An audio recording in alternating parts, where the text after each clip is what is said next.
What is going on, MMA fans and full-time family? I am back after going 5 for 5 on last week's predictions, and we're going to be breaking down UFC 248 this weekend. I would have had more content out this week, but we had a breaker fire, so we've been displaced for about 2 weeks. So we're back now. We're back. We got electricity. But with that being said, man, this is going to be a much better card, I believe, than last week's card. Last week had good fights, but as far as, I mean, you could see that on a regional scene. That's not what a lot of people tune in for. When you watch the UFC, you tune in to see fighters that you followed for a long time, fighters that you know about, all sorts of different things. And last week, that wasn't really there with the card. There was a lot of people making their UFC debuts, a lot of unfamiliar fighters. And so, yeah, it turned out to be good fights. But like I said, I mean, you could go watch a Bama card. You could watch a PFL card. There's going to be good fights. You just don't really know much about those fighters yet, or you don't know, you haven't followed them along their careers, so you're not as invested. So that was the case with last week's card. But this week we've got two title fights. We got my boy Sean O'Malley fighting on the main event prelims. He's going to be taking on Jose Quinones, who he was supposed to be fighting before the bullshit suspension, which still a little, that whole situation was kind of bullshit. But hey, it is what it is. He's back.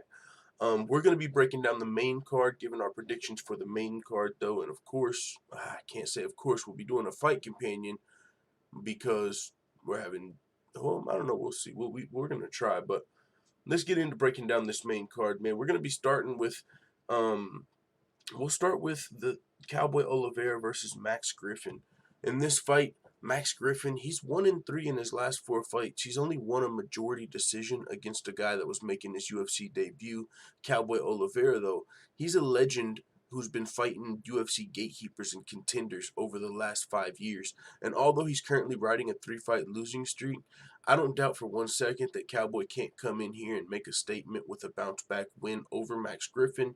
Cowboy's actually younger and he's got more experience against higher level competition, so I am going to pick him to get the W against Max Griffin in this fight. Moving on, we've got Neil Magny versus Jingliang Li. Neil Magny is 2-1 in his last 3 fights after taking 2019 off following a 4th-round TKO loss to Ponzinibbio. He took a little break. Now he's back. Jingliang Li, though, is 9-3 in the UFC. He's currently riding a 3-fight winning streak. He's most recently beat Elizeu Zaleski dos Santos via 3rd-round TKO, which is a very impressive win. This is a tough fight because I don't underrate Neil Magny, man. He's been in there with a lot of top contenders and gatekeepers. He's even fought some former UFC champions, so he's fought and beat some of the best fighters in the world. But Jingliang Li is his most recent victory over Zaleski dos Santos, combined with Neil Magny's most recent KO loss and the inactivity, really makes me lean toward Jingliang Li to win this fight. Not to mention, politics are more than likely on Jingliang Li's side in this fight, given the fact Weili Zhang is fighting on the same card. Therefore, there's going to be a lot of Asian fans in the Asian market tuning in, watching these fights. And that's just a whole side aspect of politics. I know a lot of people don't really care for it, but it's pretty important. I'll take Li Jingliang in this fight.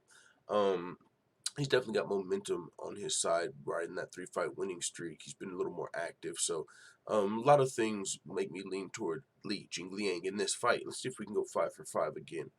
All right, we're moving on to Beneil Dariush versus Drakkar Klose.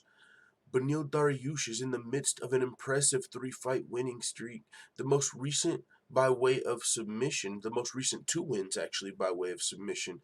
And even though it's not over the same caliber competition, Drakkar has only had 1 loss in his career, and he's won all of his UFC fights by way of decision, though.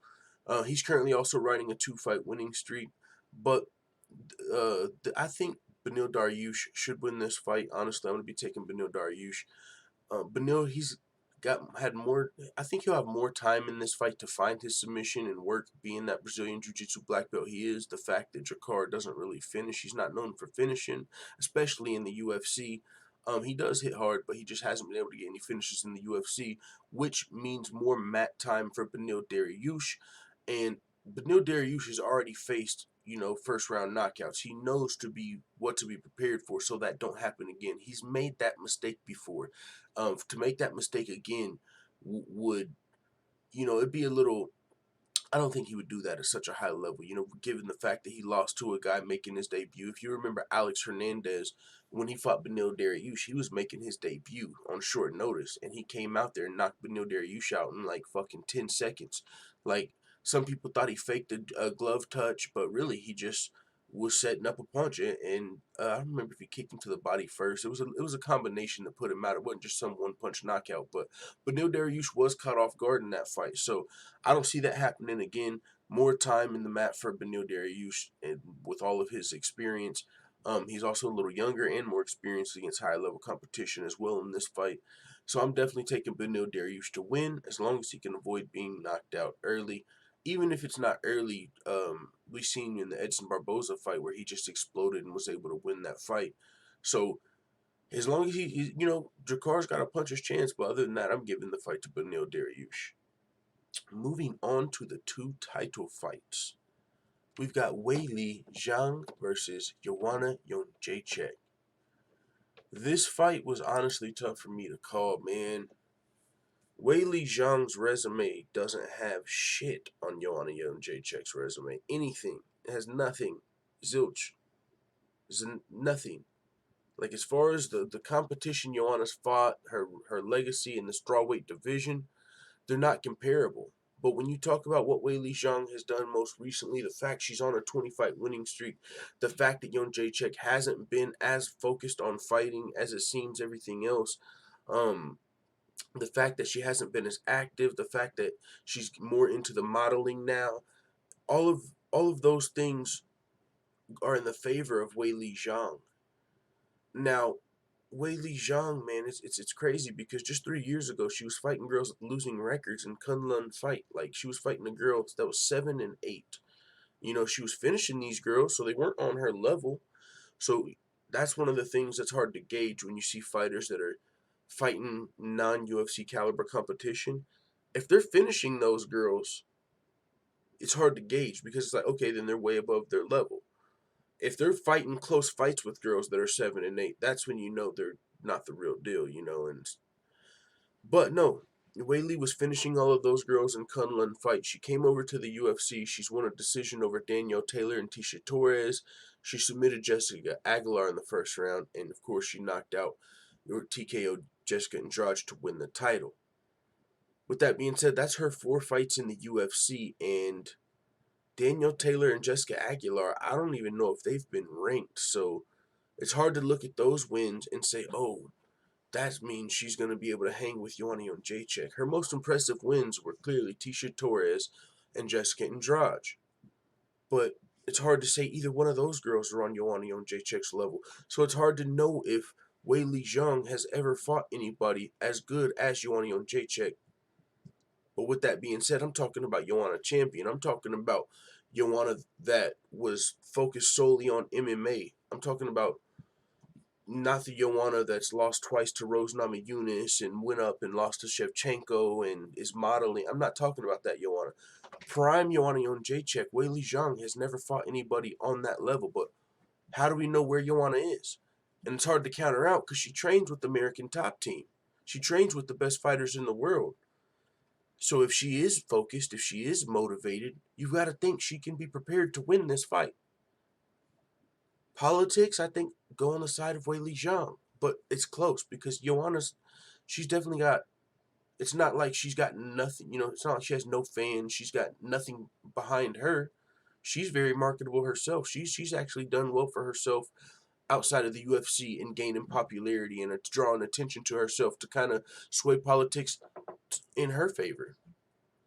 So this is a tough fight for me to call. I think Joanna Jędrzejczyk, if she's focused and motivated, should win this fight. But I don't know where she's at right now. I don't know if she's just coming in to try and get a bag before she runs off to the WWE.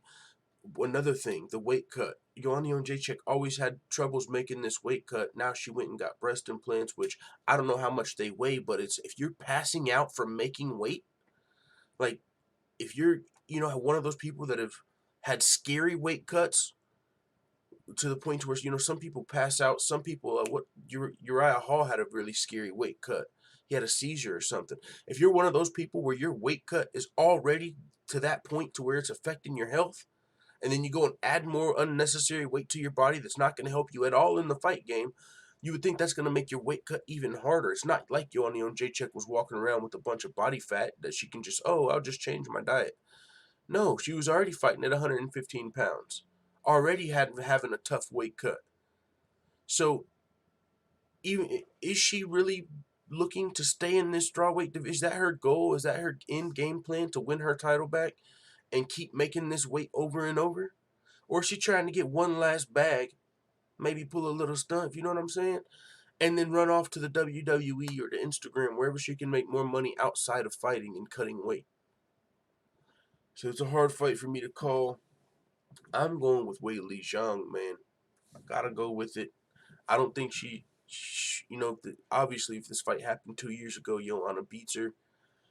But where we're at right now in today, you gotta wonder, man. This is gonna be a good fight, but I'm going with RemovedLizaard. I can't wait to see how it plays out, though. It's gonna be a really good fight. Now, moving to the main event of the evening. Holy smokes. Israel Adesanya versus Yoel Romero. Oh, my God. I know a lot of people are probably taking Adesanya in this fight. But as you can see, man, I'm going with Yoel Romero in his 4th fucking title shot. I don't even know if this man should be in this fight, but he's here, and he's dangerous. And Izzy's been taking some damage, yo. You guys... I'm telling you, whether win or lose, Izzy might need some time after this fight.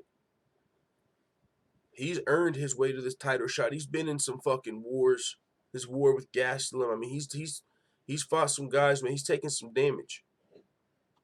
He's definitely earned his stripes and paid his dues in this division. Adesanya, you know, but the thing is, I feel like all that said, this motherfucker's team is crazy. They're getting ahead of themselves. I don't know if they're looking past your will. And I'm not even just talking about fighting John Jones. Those conversations are going to happen. I seen a couple weeks ago, somebody from Adesanya's camp came out and said, Israel Adesanya wants to fight fucking Steel Bitch. He wants to fight Stipe. What? Dude, you haven't even sniffed a John Jones fight. Now we're talking about Stipe next. Calm down, buddy. You got to beat your will. You got to... What?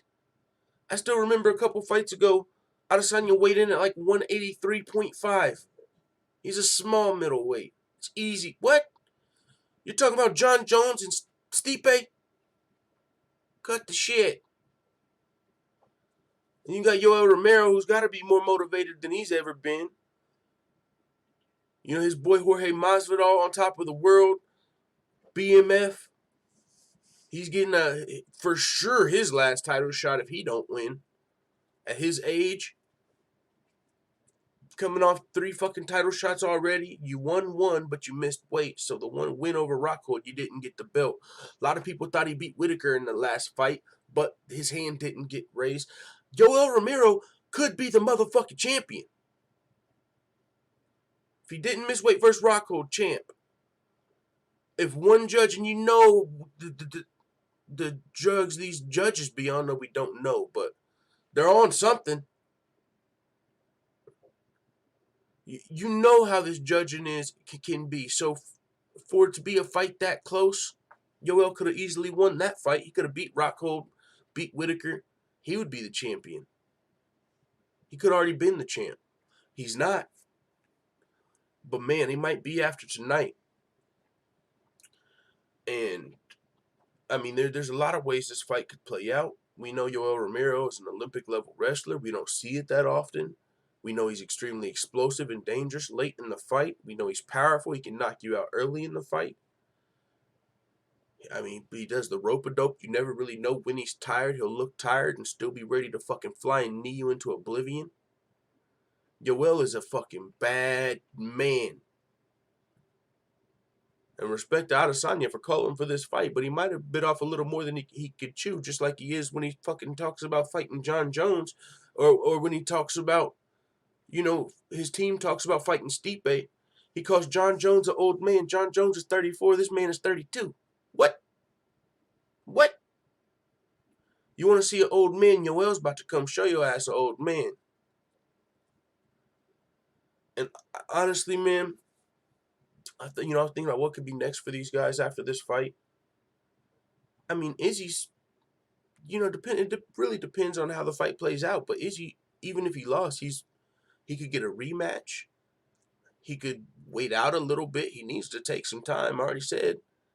We could see Romero versus Costa too. A lot of people thought Romero won that fight. I mean, there's a lot of different things that can happen, And Yoel, he don't have much.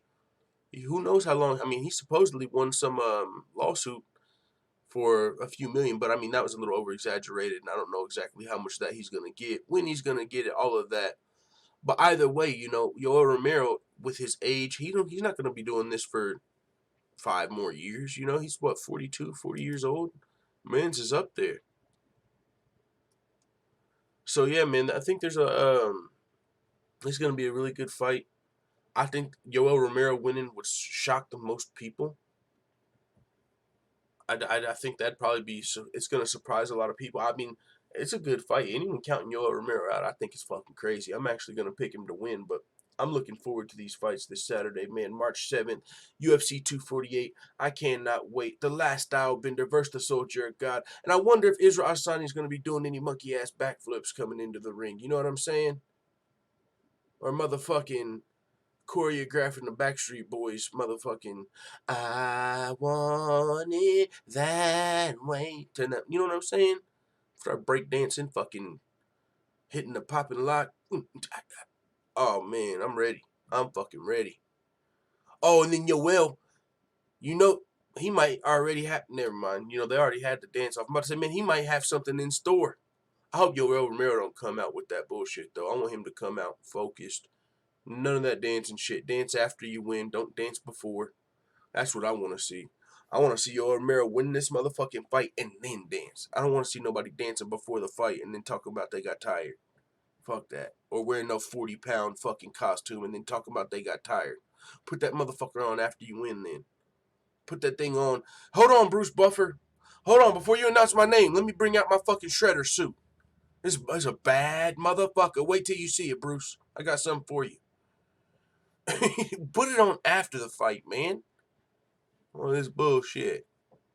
Alright, guys. With that being said, that's my breakdown for UFC 248. Let the full-time family know what you think in the comments. I'm out.